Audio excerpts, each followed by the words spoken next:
চতুর্থ নম্বর আল্লাহর হাবিব সাল্লাল্লাহু আলাইহি ওয়াসাল্লাম বলেন, ফারাগাকা ক্বাবলা শুগলিকা, ব্যস্ততা আসার পূর্বে তোমরা অবসরতাকে মূল্যায়ন করো। আল্লাহ রাব্বুল আলামিন তার হাবিব সাল্লাল্লাহু আলাইহি ওয়াসাল্লামকে বলেন, ফাইদা ফারাগতা ফানসাব ওয়া ইলা রাব্বিকা ফারগাব। ওগো আমার হাবিব, ওগো আমার বন্ধু, যখন আপনি অবসর হয়ে যাবেন, ফাইদা ফারাগতা, যখন আপনি অবসর হয়ে যাবেন, ফানসাব, তখন বেশি ইবাদতের প্রতি আপনি মনোযোগী হন, বেশি পরিমাণে ইবাদত করুন। ওয়া ইলা রাব্বিকা ফারগাব, এবং আপনি আপনার প্রভুর দিকে মনোযোগী হন। সারাদিন তো দুনিয়ার দিনের বিভিন্ন কাজে ব্যস্ত থাকেন, অমুককে দাওয়াত দেন, তমুককে দাওয়াত দেন। আল্লাহ রাব্বুল আলামিন সারাদিন বিশ্বনবী রাসূল সাল্লাল্লাহু আলাইহি ওয়াসাল্লাম দ্বীনের কাজ করেন, দাওয়াতের কাজ করেন।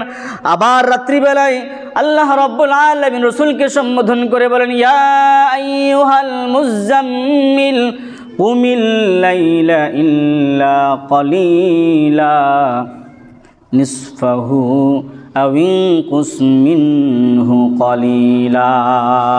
ওগো আমার হাবিব, রাত্রিবেলায় অল্প সময় আপনি কিয়ামুল লাইল করেন, তাহাজ্জুদে নামাজ আদায় করেন, আমাকে একনিষ্ঠভাবে কিছু সময় দেন। এই জন্য প্রিয় হাজরিন, এটা রসুল সাল্লাল্লাহু আলাইহি ওয়াসাল্লামকে আল্লাহ তাআলা করতে বলেছেন, যে রসুল সাল্লাল্লাহু আলাইহি ওয়াসাল্লাম পুরোটা সময়ই দ্বীনের কাজে ব্যস্ত থাকতেন। আর আমরা তো 24 ঘন্টার মধ্যে 20 ঘন্টাই দুনিয়ার কাজে ব্যস্ত থাকি। অল্প সময় আল্লাহ রাব্বুল আলামিনকে আমরা কি দিতে পারবো না ইনশাআল্লাহ? তা আল্লাহ তাআলা সেই কথাই বলছেন, ফাইদা ফারাগতা, যখন অবসর হয়ে যাবেন একটু মনোযোগী হন। ওয়া ইলা রাব্বিকা ফারগাব, আপনার প্রভুর দিকে মনোযোগী হন। আল্লাহই তো আপনাকে ভালো রেখেছেন, আল্লাহই তো আপনাকে সুস্থ রেখেছেন, আল্লাহই তো আপনাকে একটা ভালো একটা অবস্থানে রেখেছেন। সুতরাং সেই রবের প্রতি মনোযোগী হন। রাসূল সাল্লাল্লাহু আলাইহি ওয়াসাল্লাম এই কথা আমাদেরকে বলেছেন যে ব্যস্ততা আসার পূর্বে তোমরা অবসরতাকে মূল্যায়ন করো।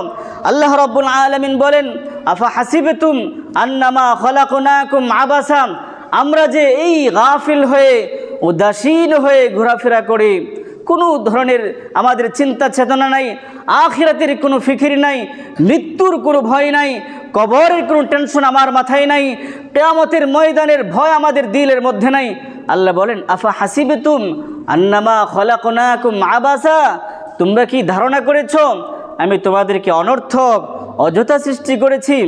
না না না, আল্লাহ বলেন, ওয়া ইলাইনা তুরজাউন, তোমাদেরকে অবশ্যই আমার দিকে ফিরে আসতে হবে। যেদিন তোমরা আমার কাছে ফিরে আসবে, তখন তোমার জীবনের প্রতিটা মুহূর্তের প্রতিটা সেকেন্ডের পাই পাই হিসাব আমি তোমাদের কাছ থেকে নিব। এই জন্য প্রিয় হাজরিন, আল্লাহ রাব্বুল আলামিন যাদেরকে অবসরতা দিয়েছেন তেমন ব্যস্ততা নাই।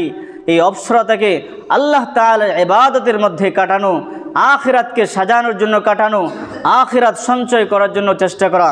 আল্লাহ তাআলা তৌফিক দান করুন সকলে।